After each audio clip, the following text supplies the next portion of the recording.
Sir మిమ్మల్ని చూసిన తర్వాత నేను అప్పుడే ఎందుకు పుట్టాను, ఇంకో 40 ఏళ్ళ తర్వాత పుట్టి ఉండాల్సింది అనిపిస్తుంది సార్. చచ్చిపోతున్నాను సార్. ఈ క్వాంటమ్ డిజిటల్ టెక్నాలజీ మీరు చెప్తుంది మేము నేర్చుకోవడానికి రోజు రాత్రికి వెళ్ళి ఎక్సర్సైజ్ చేయటం, మా మనవాళ్ళకి వాళ్ళకి ఫోన్ చేసి ఈ విషయాలన్నీ తెలుసుకునే పరిస్థితిలోకి వచ్చాం. అసలు రాష్ట్రం ప్రగతి ఎలా ముందుకెళ్లాలో దూరదృష్టితో ముందుకెళ్తా ఉన్నారు.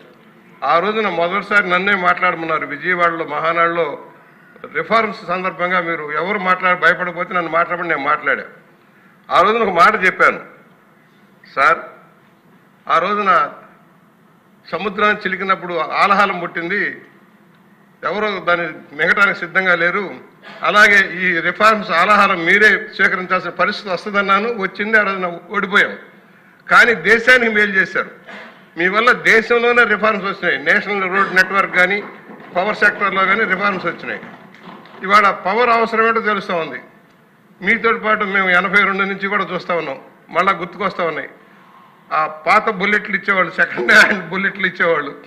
అలాగే ఫోన్లు, పనిచేయని ఫోన్లు వచ్చాయి. సరే, ఇవాళ ఫోన్స్లో కూడా రిఫార్మ్స్ మీరే కారకులు.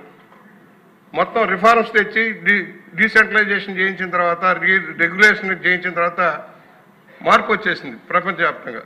అందిపుచ్చుకున్నాం.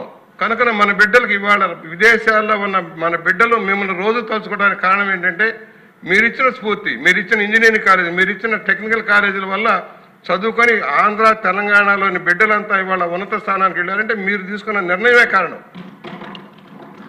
ఇవాళ హైదరాబాద్ వెళ్తే మాకు బాధగా ఉంది. బాధ అంటే ఎందుకంటే మీరు చేసిన కృషి ఎన్నో దేశాలు తిరిగి వస్తా ఉన్నాం. హైదరాబాద్ చూసేటప్పటికి ఇవాళ సైబరాబాద్ కానీ ఏదైనా చూస్తే మీరు వేసిన పునాది. ఆ రోజు మమ్మల్ని తీసుకెళ్లారు మీరు. ఆ రోజున హైటెక్ సిటీకి ప్రారంభించినప్పుడు మమ్మల్ని అందరం తీసుకెళ్లారు మీరు. ఆ రోజున ఏమిటి రాళ్లలో రప్పల్లో అయ్యిద్దా అనుకున్నాం. ఇవాళ ఎలాంటి నగరం తయారైంది మీరు తీసుకున్న దూరదృష్టితోటి. ఇవాళ మాకు యంగ్స్టర్స్ వచ్చారు సార్, చదువుకుంటూ ఉన్నారు.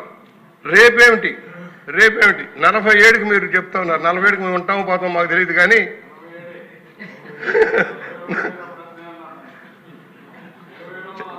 పెను మార్పులు వస్తాయి సార్. మీరు అన్నట్టుగా ప్రపంచం, ఎందుకంటే ఏదైతే మానవ వనరుల ఎసెట్ అని మీరు చెబుతున్నారో అదే మనకి ఎసెట్. హ్యూజ్ మార్కెట్, అమెరికాని మించిపోయే మార్కెట్ ఇండియాలో ఉంది. దానికి తగిన విధంగా యంత్రాలు తయారు చేసుకునే పద్ధతిలో మనం వెళ్తున్నాం. సాధ్యమా, అవుతుందా లేదనే సందేహాలు చాలా మందికి ఉంటాయి సార్. మీరు ఈ సంవత్సరంలో సాధించిన ప్రగతి సాధ్యమని నిరూపిస్తూ ఉంది.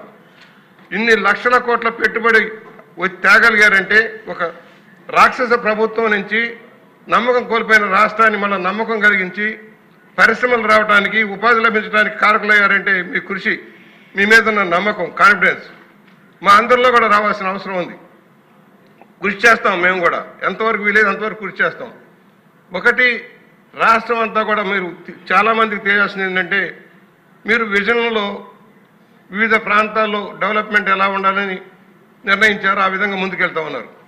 వెనుకబడ్డ ప్రాంతాలకి బ్రహ్మాండమైన వెలుగు నింపుతా ఉన్నారు.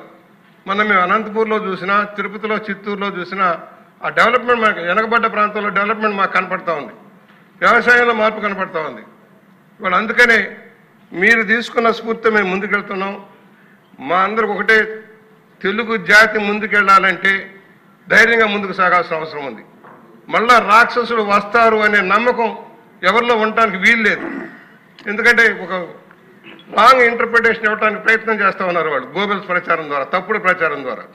ఇక వచ్చే అవకాశం లేదు. 20 ఏళ్ళు 40 ఏళ్ళు సెంట్రల్ జైలు తప్పితే దిక్కు లేదనే పరిస్థితి మనం కల్పించాల్సిన పరిస్థితి ఉంది.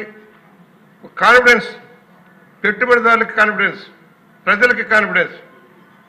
ఇది 30 సంవత్సరాలు కాదు 40 సంవత్సరాలైన రాష్ట్రాన్ని ప్రగతి పొందాలని చంద్రబాబు గారి సాధ్యమనే ఒక కాన్ఫిడెన్స్ తోటి ముందుకు సాగాలని సవినయంగా మనవి చేస్తూ, మీరు చేసిన కృషికి మీకు సహకరించిన పవన్ కళ్యాణ్ గారికి, మీకంటే ఎక్కువగా కష్టపడుతున్న లోకేష్ బాబు గారికి కూడా ధన్యవాదాలు, అభినందనలు తెలియజేస్తున్నాను సార్. 20 లక్షల ఉద్యోగాలు కల కాదు, ఖచ్చితంగా నిజమన్న నమ్మకం మీ సందేశం విన్న తర్వాత ఇక్కడ ఎమ్మెల్యేలకే కాదు సార్, రాష్ట్ర ప్రజలందరికీ వచ్చింది. మీకు నా హృదయపూర్వక అభినందనలు, ధన్యవాదాలు. అధ్యక్ష, నేను బుచ్చేశ్వర్ గారిని అభినందిస్తున్నా. నా తర్వాత సీనియర్ మోస్ట్ ఎమ్మెల్యే ఆయనే ఇక్కడ ఈ హౌస్లో. కానీ స్ఫూర్తి కూడా నేను ఫస్ట్ నుంచి ఆయన చూస్తున్నా. ఏదైనా చెప్తే కొత్త సబ్జెక్ట్ కూడా నేర్చుకొని ఆ సబ్జెక్ట్ను కూడా ఓనర్షిప్ తీసుకొని మాట్లాడతాడు. ఇప్పుడే కాదు, రిఫార్మ్స్ అప్పటి నుంచి నేను చూశాను. వారు చెప్పినట్టు పాత రోజులు ఒకసారి జ్ఞాపకం చేసుకుంటే, ఇదే చట్టసభల్లో నేను చాలాసార్లు చర్చించినప్పుడు టెలికమ్యూనికేషన్ సెక్టర్ ప్రైవేటైజేషన్, అది డీరెగ్యులేషన్ అప్పుడు మాట్లాడినప్పుడు సెల్ ఫోన్ గురించి మాట్లాడితే నా మీద అయితే ఎన్ని ఎగతాళి చేశారంటే జోక్స్ చేశారు. తిండి పెడతాది అన్నారు, 420 అన్నారు, ఒకటి కాదులేండి చాలా అన్నారు. కానీ ఎప్పుడు డాక్రా కూడా అట్నే అన్నారు, ఇంకా ఎగతాళి చేశారు. డాక్రా మహిళలు నేను ప్రోత్సహిస్తే అనవసరంగా చెడగొడతానని ఆయన ఇంటికాడ నుండి వాళ్ళందరినీ రోడ్డు మీద తిప్పుతున్నాడు అని చెప్పి ఎగతాళి చేశారు, ఎక్సెక్కాలు చేశారు.